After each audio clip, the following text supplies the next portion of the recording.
प्रश्नावली 1 के अब आगे के प्रश्नों को हल कर लेते हैं। तो अगला प्रश्न है प्रश्न क्रमांक 9। यदि टेन थीटा बराबर एन टेन फाई तथा साइन थीटा बराबर एम साइन फाई हो तो सिद्ध कीजिए कि कॉस स्क्वायर थीटा बराबर एम स्क्वायर माइनस 1 अपान एन स्क्वायर माइनस 1 हमें सिद्ध करना है। तो यहाँ पे प्रश्न में क्या क्या दिया हुआ है, दिया है, चलो यहाँ पे लिख लेते हैं। दिया है टेन थीटा बराबर एन टेन फाई दिया हुआ है, इसे हम समीकरण 1 नाम देते हैं। और दिया हुआ है साइन थीटा बराबर एम साइन फाई दिया हुआ है, इसे हम समीकरण 2 नाम देते हैं। अब हम समीकरण 1 को लेकर पहले हल करेंगे। तो यहाँ पे लिखो समीकरण 1 से। समीकरण 1 क्या है? समीकरण 1 है tan theta equal n tan phi है।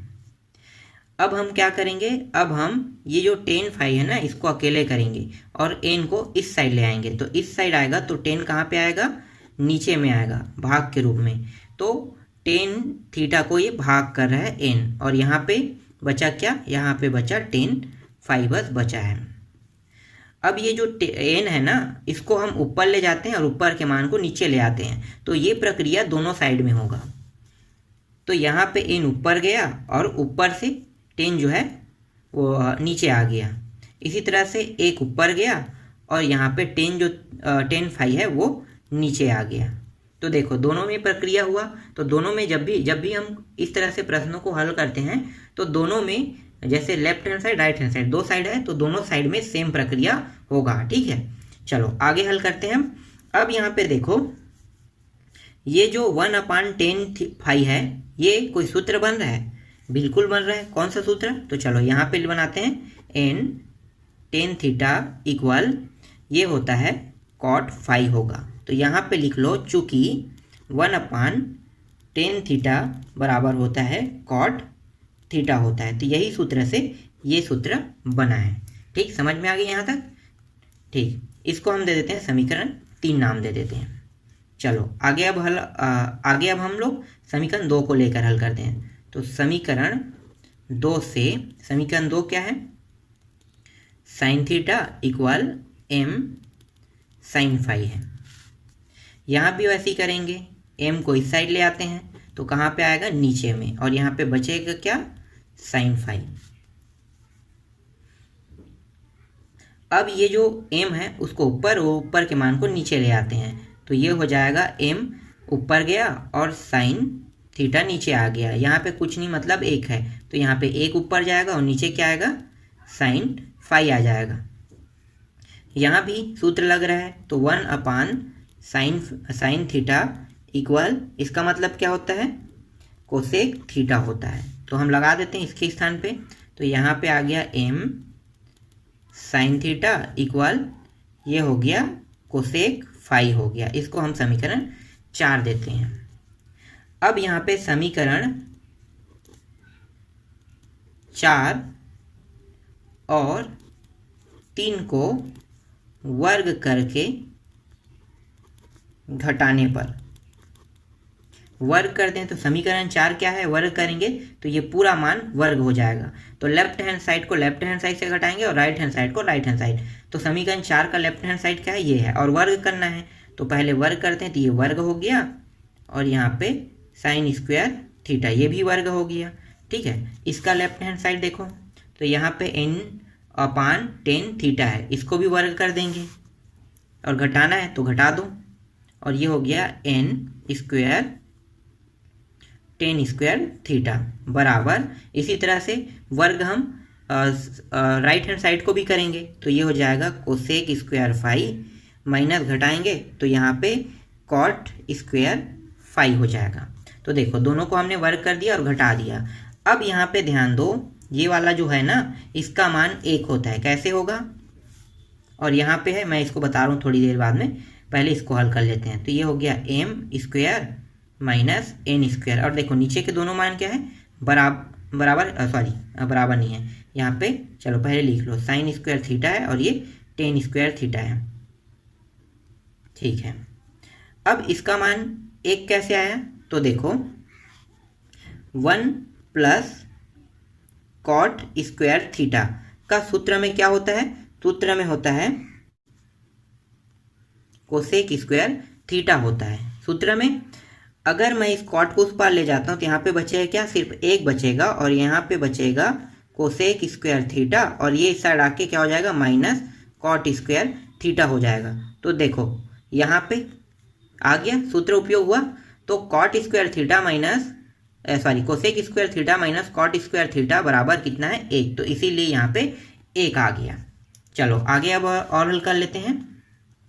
अब यहाँ पे एम स्क्वायर और ये हो गया साइन स्क्वायर थीटा और ये है एन स्क्वायर, और इसको हम कैसे लिख सकते हैं, तो इसको हम लिख सकते हैं sign square theta upon cos square theta, हम इस प्रकार से लिख सकते हैं। और यहाँ पे क्या है 1 है। अब हम यहाँ पे देख लो कितने पद है, 1 2 3 पद है, एक पद विलुप्त है। कौन सा पद विलुप्त है, तो ये जो है ना नीचे के मान से बना है, मतलब ये तीसरा और चौथा होगा और n का मान पहला होगा, तो दूसरा पद यहाँ पे विलुप्त है। तो चलो उसको देख लेते हैं विलुप्त पद को। Sine square theta minus N square, यहाँ पे कुछ नहीं मतलब 1 है, और ये तीसरा और चौथा है, तो ये हो गया साइन स्क्वायर थीटा और ये हो जाएगा कॉस स्क्वायर थीटा। पहला और चौथे का गुणा होता है अगर इस तरह से बनता है तो, और दूसरा और तीसरा का गुणा होता है, और यहाँ पे क्या है 1 है। कर दो गुणा, तो ये हो जाएगा m का वर्ग साइन स्क्वायर थीटा माइनस पहला चौथा मतलब n स्क्वायर का गुणा हो जाएगा, और यहाँ पे कॉस स्क्वायर थीटा का गुणा हो जाएगा, और नीचे में क्या है साइन स्क्वायर थीटा और यहाँ पे 1 है। यहाँ पे देखो अब नीचे के दोनों मान बराबर हैं, तो इसको लिख लेते हैं साइन स्क्वायर थीटा, ये हो गया M square minus N square cos square theta बराबर 1। ये जो साइन है उसको इस साइड ले आते हैं तो क्या होगा, गुणा के रूप में इस साइड आ जाएगा। तो ये हो गया M N square cos square theta बस बचेगा यहाँ पे, और ये इस साइड आके साइन स्क्वायर थीटा हो जाएगा। इसे हम कैसे लिख सकते हैं, तो इसे हम लिख सकते हैं 1 माइनस कॉस स्क्वायर थीटा लिख सकते हैं। इसका सूत्र होता है, तो हमने यहाँ पे इसको हमने बना लिया इस सूत्र के फॉर्म में। ठीक, चलो आगे हल करते हैं। ये हो गया एम वर्ग और ये हो गया एन वर्ग और ये हो गया कॉस स्क्वायर थीटा। अब ये एम वर्ग और ये जो मान है ना पूरे को उस पार ले जाते हैं, तो यहाँ पे क्या है 1 माइनस कॉस स्क्वायर थीटा, और इसको उस साइड ले जाएंगे तो ये प्लस में हो जाएगा N square cos square theta हो जाएगा, और एक को इस साइड ले आते हैं तो ये हो गया m का वर्ग और ये माइनस 1 हो जाएगा, और यहाँ पे दोनों में कॉस है तो कॉस को उभयनिष्ठ निकाल लेते हैं, तो यहाँ पे कॉस थीटा उभयनिष्ठ निकल गया, ये n का वर्ग माइनस 1 यहाँ पे प्राप्त हो गया, और यहाँ पे वर्ग था ना। अब ये वाला जो मान है इसको इस साइड ले आते हैं, तो ये हो गया m का वर्ग माइनस n और ये हो गया n का वर्ग माइनस 1, और यहाँ पे बचा क्या कॉस स्क्वायर थीटा बस बचा है, और हमें सिद्ध क्या करना था, यही हमें सिद्ध करना था। अब इसे जमा लेते हैं, तो कॉस स्क्वायर थीटा को इस पार और इसको इस पार ले जाते हैं, m वर्ग माइनस 1 n वर्ग माइनस 1, और यही हमें सिद्ध करना था, तो यहाँ पे लिखो सिद्ध हुआ। यही आपका आंसर है। ठीक, समझ में आया। चलो आगे हल करते हैं नेक्स्ट प्रश्न को। प्रश्न क्रमांक 10 है, यदि x बराबर a कोसेक थीटा तथा y बराबर b कॉट थीटा हो तो सिद्ध कीजिए कि x square upon a square minus y square upon b square equal 1 सिद्ध हमें करना है। तो यहाँ पे दिया क्या क्या है तो लिख लेते हैं। दिया है x का मान, यहाँ पे दिया हुआ है x का मान क्या है a, और यहाँ पे दिया हुआ है कोसेक थीटा दिया हुआ है। यहाँ पे कोसेक थीटा को अकेले रखेंगे, a को इस साइड ले आएंगे तो ये x अपान a हो जाएगा, और इक्वल यहाँ पे बचेगा कोसेक थीटा बचेगा। अब इस मान को वर्ग कर देते हैं, तो वर्ग करेंगे तो ये x का वर्ग और ये a का वर्ग हो जाएगा, और यहाँ पे कोसेक स्क्वायर थीटा हो जाएगा। ऐसा क्यों किए, क्योंकि हमें सिद्ध क्या करना था, सिद्ध करना है एक्स स्क्वायर। मैं यहाँ पे लिख लेता हूँ x square upon a square minus y square upon b square, यही हमें सिद्ध करना है, बराबर 1 सिद्ध करना है। तो देखो यहाँ पे अगर वर्ग करते हैं तो ये वाला मान आ गया हमारा दूसरा मान। अब जब दूसरा को हल करेंगे तो हमें ये वाला मान प्राप्त होगा, तो इसे हम समीकरण 1 नाम दे देते हैं। अब हम क्या करेंगे, दूसरा ले लेते हैं y का मान, तो y बराबर b और दिया है यहाँ पे कॉट थीटा दिया हुआ है, तो हम इस फॉर्म में इसे बदलेंगे ये वाले मान को। तो ये जो b है इसको इस साइड ले आते हैं, तो y अपान b हो गया और यहाँ पे बचा कॉट थीटा। इसको भी वर्ग कर दो, तो ये हो गया y का वर्ग, ये हो गया b का वर्ग और ये हो गया cot theta, cot square theta. इसको हम दे देते हैं समीकरण 2 नाम दे देते हैं। तो देखो दोनों सेम बन गया, ये भी सेम बन गया और ये भी पहले वाले समीकरण से ये भी सेम बन गया। बस अब हमें क्या करना है, सिर्फ हमें दूसरे साइड को हमें 1 लाना है। तो चलो उसको भी हल कर लेते हैं हम। अब क्या करेंगे, यहाँ पे लिखो समीकरण 1 में 2 को घटाने पर घटा देते हैं, तो x square upon a square minus y square upon b square घटाएंगे, तो समीकरण 1 का जो राइट हैंड साइड है वो है cosec square theta minus cot square theta दिया हुआ है। तो ये वाला तो पूरा आ गया, यही हमें निकालना था। लेफ्ट हैंड साइड तो आ गया, सिर्फ राइट हैंड साइड बस को लाना है हमें। तो ये जैसा है वैसा लिख लेते हैं। अब इसका मान क्या होता है, इसका मान होता है 1। कैसे 1 होता है, तो देखो 1 प्लस कॉट स्क्वायर थीटा बराबर कोसेक स्क्वायर थीटा होता है।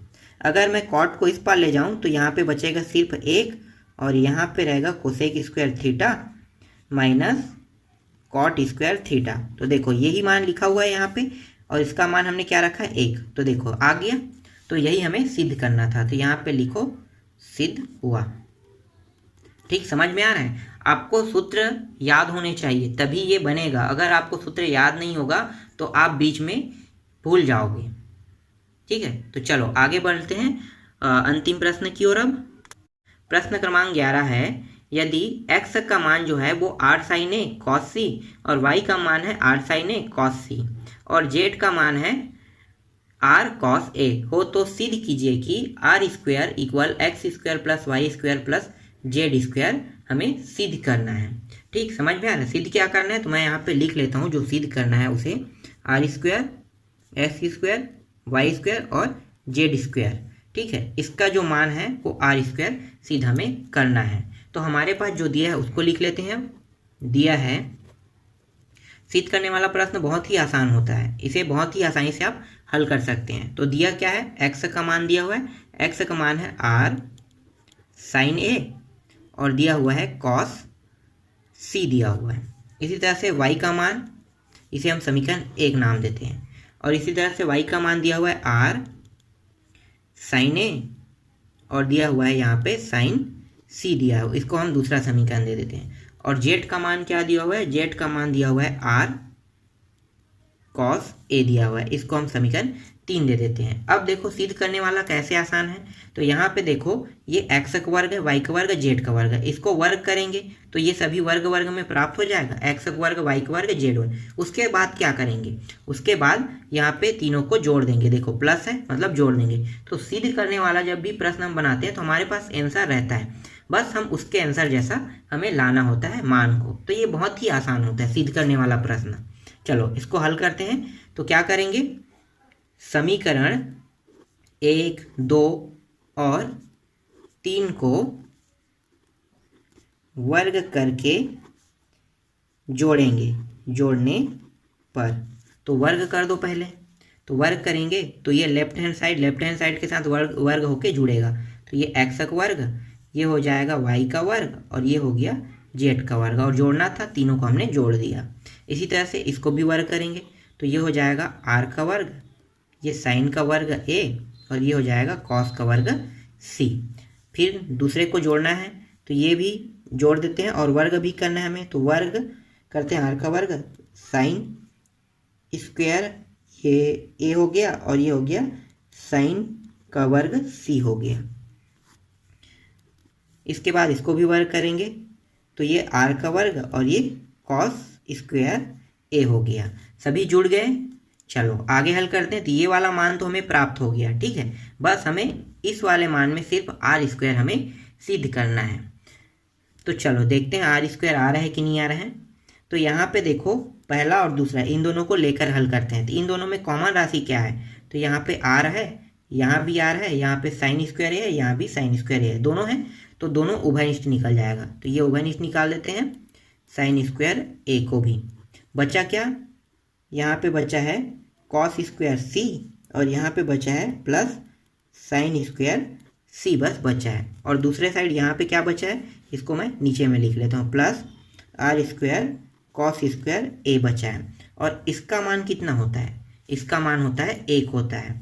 तो ये हो गया आर स्क्वायर साइन स्क्वायर ए और इसका मान प्राप्त हो गया 1 प्राप्त हुआ।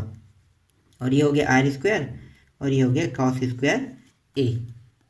ठीक, अब क्या उभयनिष्ठ निकलेगा, देखो दोनों में यहाँ पे आर है, यहाँ भी आर है, तो दोनों से आर स्क्वायर उभयनिष्ठ निकलेगा और 1 के साथ इसका गुणा होगा तो वही मान प्राप्त होगा। तो उसको लिखने की जरूरत नहीं है। तो यहाँ पे लिखेंगे हम लोग साइन स्क्वायर ए प्लस कॉस स्क्वायर ए को लिखेंगे। फिर इसका मान फिर से क्या हो गया, 1 हो जाएगा। तो ये होगा, सिर्फ बचेगा क्या, आर स्क्वायर बस बचेगा। तो यहाँ पे सिर्फ आ गया आर स्क्वायर और यही हमें क्या करना था, सिद्ध करना था। तो ये हो गया X square plus Y square plus Z square. इसको जमा लेते हैं। तो ये हो गया आर स्क्वायर को इस साइड रख लेते हैं और X square plus Y square plus Z square को इस साइड ले लेते हैं। और देखो सिद्ध हमें यही करना था और यही क्या हो गया, सिद्ध हुआ। तो यहाँ पे लिखो सिद्ध हुआ, यही इसका आंसर है। ठीक, समझ में आया। इसके बाद हम लोग अगले प्रश्नावली के प्रश्नों को हल करेंगे।